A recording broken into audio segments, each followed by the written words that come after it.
Halo Sobat Siber semuanya, akhir bulan Maret kemarin kita dihebohkan dengan pemberitaan kenaikan BBM per tanggal 1 April 2026.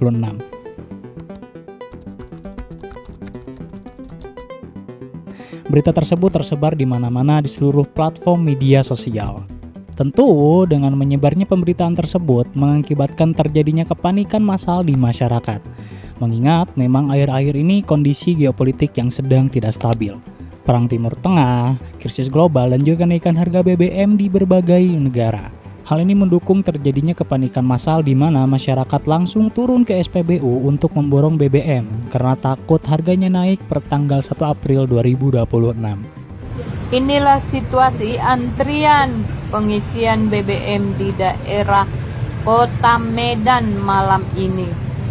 Antrian sudah berkilometer. Dan setelah terjadi kepanikan tersebut, akhirnya pemerintah memberikan klarifikasi bahwa tidak ada kenaikan per 1 April 2026. Dan setelah di cross check, ternyata pemberitaan tersebut adalah berita palsu atau disinformasi atau berita hoax. Dan itulah menjadi bukti bahwa bagaimana mayoritas masyarakat kita masih rendah akan literasi digital, dengan masih bisanya tergiring oleh disinformasi. So, kali ini kita akan bahas tentang bahaya disinformasi di program Siber Jabar Insight. Program monolog edukatif bagi para sobat Siber Polri semuanya.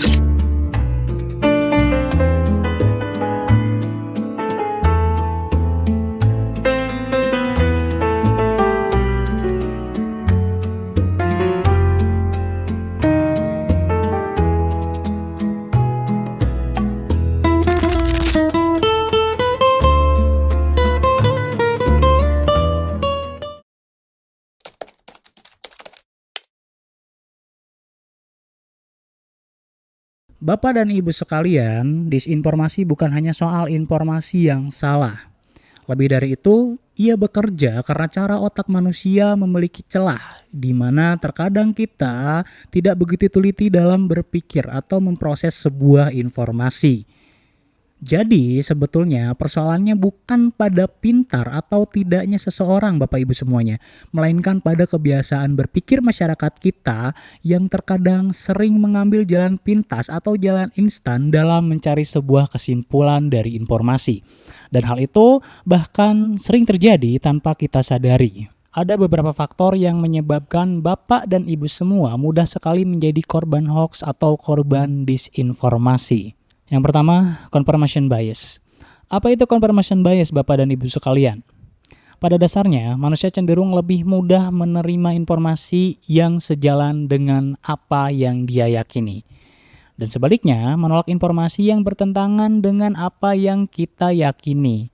Sobat Siber Polri sekalian, akibatnya ketika seseorang mendengar berita BBM akan naik, otomatis sejak awal dia akan percaya karena sebelumnya dia sudah merasa bahwa BBM itu sering naik harganya. Otomatis orang akan langsung mempercayainya. Bukan karena sudah memeriksa sumber atau informasinya valid atau tidak, melainkan karena dia sudah merasa cocok atau pernah mengalami hal tersebut sesuai dengan apa yang ia pikirkan. Kemudian ada yang disebut dengan social proof, yaitu sebuah kecenderungan untuk mengikuti apa yang dilakukan oleh banyak orang meskipun hal tersebut belum tentu benar adanya. Contoh di kasus kemarin itu banyak sekali orang yang mengantri BBM di SPBU. Karena kita melihat banyak sekali orang yang mengantri, maka kita berpikir bahwa informasi kenaikan harga BBM itu benar adanya. Meskipun apa yang orang lakukan itu hanyalah ikut-ikutan mengantri juga karena melihat banyak sekali orang yang mengantri, merasa bahwa kenaikan harga BBM tersebut benar adanya. Dan yang terakhir, cognitive laziness. Ini betul-betul sering terjadi di antara kita semua Sobat Siberpori. Dalam kondisi arus informasi yang begitu cepat, otak kita cenderung memilih cara paling praktis dalam menerimanya. Artinya, terkadang orang cukup membaca judul dari sebuah berita tanpa memahami isi atau konteks yang ada di dalamnya. Kita terlalu percaya tanpa memeriksa sumbernya terlebih dahulu. Dan hal ini terjadi bukan karena kita tidak mampu berpikir kritis, tetapi karena kita tidak biasa atau malas untuk melakukan pendalaman dari sebuah informasi. Dengan demikian, dapat disimpulkan bahwa cognitive laziness itu adalah sebuah kemalasan dalam mencari informasi. Dan dapat kita ketahui bahwa ternyata disinformasi itu tidak bekerja sendiri. Dia memanfaatkan cara kerja otak kita dalam memproses sebuah informasi dan memanfaatkan kemalasan serta ketidakmauan kita untuk menggali atau memvalidasi sebuah informasi, kawan-kawan semuanya.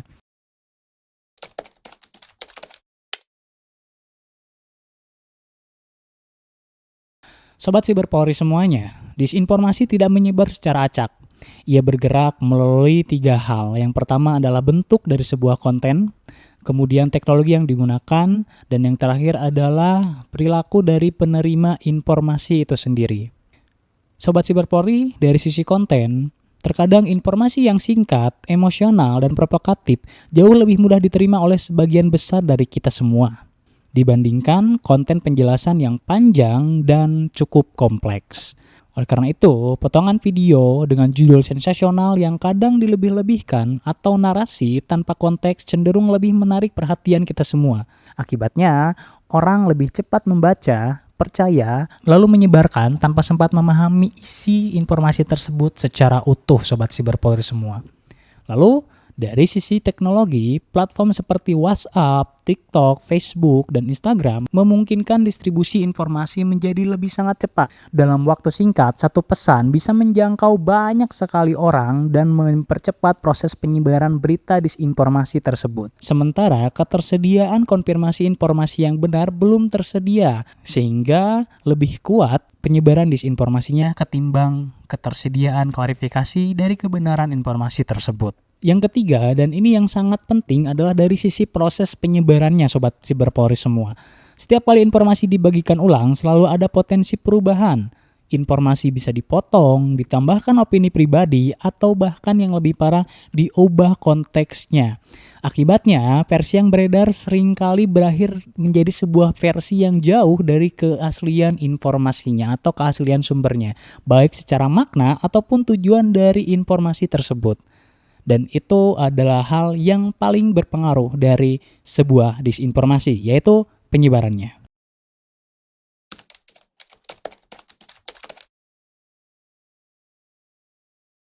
Kemudian Sobat Siberpori semuanya, disinformasi tidak berhenti pada tahap penyebarannya saja. Ia juga masuk ke dalam cara pemikiran atau tindakan seseorang ketika menerima informasi tersebut, lalu menjadi sebuah tindakan nyata atau action. Maksudnya apa? Begini Bapak Ibu semuanya. Pada awalnya, seseorang akan bereaksi berdasarkan apa yang ia percayai sebagai sebuah kebenaran. Fatalnya, ketika kebenaran yang ia percayai tersebut berasal dari sumber yang salah atau sumber yang tidak benar, maka reaksi atau action yang dilakukan pun akan ikut salah atau melakukan sesuatu yang tidak benar. Dan masalahnya, reaksi ini tidak terjadi secara terpisah. Ketika banyak orang melakukan hal yang sama, terbentuklah pola kolektif yang saling mempengaruhi Bapak Ibu semuanya. Dalam kondisi tersebut, muncullah efek domino, di mana tindakan satu orang menjadi pemicu bagi tindakan orang-orang lainnya, dan juga melakukan hal-hal yang serupa. Kemudian, lama-kelamaan perilaku ini terlihat sebagai sesuatu yang benar atau sesuatu yang wajar, hanya karena dilakukan oleh banyak orang Bapak dan Ibu sekalian. Di titik inilah, persepsi kolektif mulai menggantikan fakta. Apa yang terlihat di lapangan, contohnya seperti antrian BBM kemarin, itu dianggap sebagai bukti bahwa informasi yang tersebar itu merupakan sesuatu atau informasi yang benar. Padahal sebetulnya informasi tersebut belum tentu valid ataupun belum tentu sebagai informasi yang benar.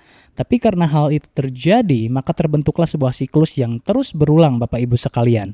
Di mana siklusnya itu adalah disinformasi memicu reaksi lalu dilihat publik, sehingga publik bereaksi. Ketika reaksi tersebut terlihat, maka ada orang yang bereaksi kembali sehingga memicu reaksi-reaksi berikutnya. Dan itu menimbulkan efek-efek domino sehingga membesar menjadi skalanya lebih masif kembali.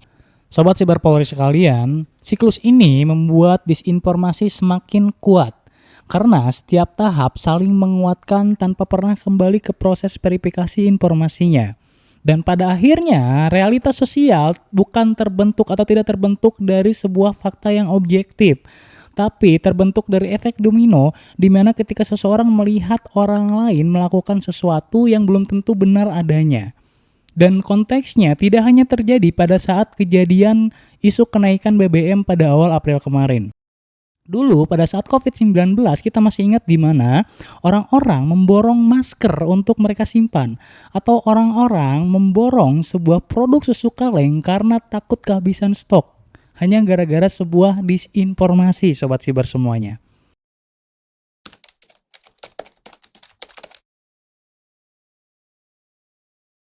Sobat Siber Polri semuanya, masalah dari disinformasi itu tidak terletak dari akses informasinya. Tapi masalah intinya itu terletak dari orang atau seseorang yang menerima atau mengelola informasi tersebut. Karena tidak semua orang memiliki literasi digital atau disiplin ilmu untuk bisa memproses atau memfiltrasi sebuah informasi yang dia dapatkan. Terkadang orang hanya bisa menerima sebuah informasi yang tersebar di media sosial tanpa mengecek terlebih dahulu kebenarannya, lalu mereka sebarkan kembali ke orang-orang terdekat dan siklus itu terus-menerus terjadi. Dan hal yang sangat disayangkan dari kita semua belum memiliki disiplin dalam memproses atau memfiltrasi sebuah informasi. Terkadang kita hanya cukup membaca sebuah judul berita yang memang sensasional tanpa kita telaah atau analisa evaluasi terlebih dahulu isinya secara utuh. Lalu kita membagikannya dengan mudah kepada orang-orang terdekat kita, dan itu yang menjadi sebuah mempercepat penyebaran dari disinformasi, Sobat Siber Polri semuanya. Dan sayangnya kepercayaan atau orang-orang itu gampang percaya karena semua orang meyakininya atau semua orang mempercayainya tanpa memverifikasi terlebih dahulu bahwa berita ini betul atau tidak. Dan masalahnya, kondisi penyebaran disinformasi ini diperparah oleh orang-orang kita yang belum memiliki literasi digital yang cukup. Bukan masalah dalam konteks cara menggunakan teknologinya atau cara menggunakan media sosial, tetapi literasi digital dalam konteksnya kedisiplinan dalam analitis sebuah informasi atau penalaran dari sebuah informasi yang kita dapatkan sebelum kita membagikan informasi atau meyakini informasi tersebut, Sobat Siber Polri semuanya. Lalu apa artinya Sobat Siber Polri semuanya? Artinya adalah terjadi sebuah permasalahan ketika kita menerima sebuah informasi di media sosial tanpa kita cek terlebih dahulu fakta dan kebenarannya, lalu kita ikut share informasi tersebut ke semua orang dan polanya terus-terusan berulang. Di mana orang melihat informasi yang kita sebarkan, lalu mereka mempercayai dan mereka menyebarkan kembali informasi tersebut. Sayangnya permasalahannya adalah tidak semua disinformasi itu memiliki efek yang biasa saja. Terkadang ada disinformasi yang memiliki efek yang cukup negatif atau destruktif bagi kita semua. Ada disinformasi yang berisi muatan adu domba, provokasi, ataupun hasutan-hasutan kepada kita semua yang bisa memecah belah kita semua. Maka kita tidak usah terlalu jauh membahas mengenai menghadapi perang dunia ketiga atau perang nuklir atau mengenai tentang rudal balistik atau segala macamnya. Kalau soal perang informasi saja kita sudah jauh kalah, Bapak dan Ibu semuanya. Soal disinformasi saja kita masih bisa tergiring oleh opini hoax. Maka patut kita sadari ketika kita menerima sebuah informasi, seharusnya kita bisa lebih bijak dan lebih bisa memverifikasi sebuah informasi sebelum kita bagikan. Karena yang kita bagikan itu bukan hanya sekedar informasi. Kedepannya akan ada efek domino yang ditimbulkan dari informasi yang kita bagikan di media sosial ataupun kepada orang-orang terdekat kita semua, Bapak dan Ibu.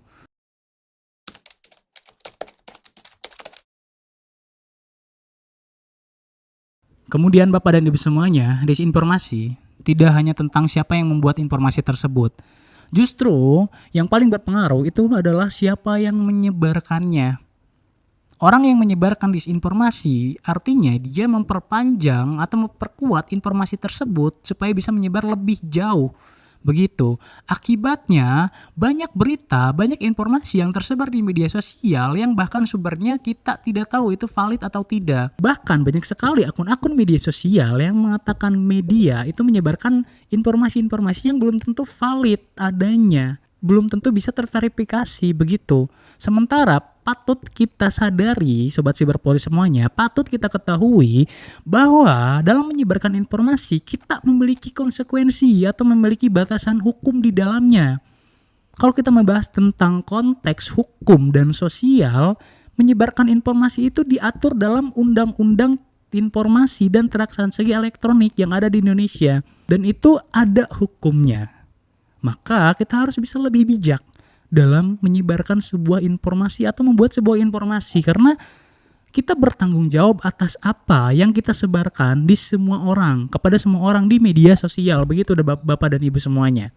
Bapak dan Ibu semuanya, disinformasi tidak kuat karena kualitas informasinya. Disinformasi kuat karena siapa yang menyebarkan informasi tersebut. Semakin banyak informasi atau disinformasi disebarkan, semakin kuat pula pengaruh atau efek domino yang ditimbulkan kepada masyarakat. Dia bisa menyebabkan reaksi berantai, dia bisa membuat sebuah kondisi di mana stabilitas juga bisa terganggu hanya karena sebuah informasi. Seperti contoh kemarin kejadian di mana orang-orang antri BBM hanya gara-gara satu berita hoax atau satu berita disinformasi. Dan itu seluruh wilayah Indonesia semuanya antri BBM karena takut BBM naik. Begitu masifnya, destruktifnya sebuah disinformasi Bapak dan Ibu sekalian, dan perlu kita sadari hal tersebut.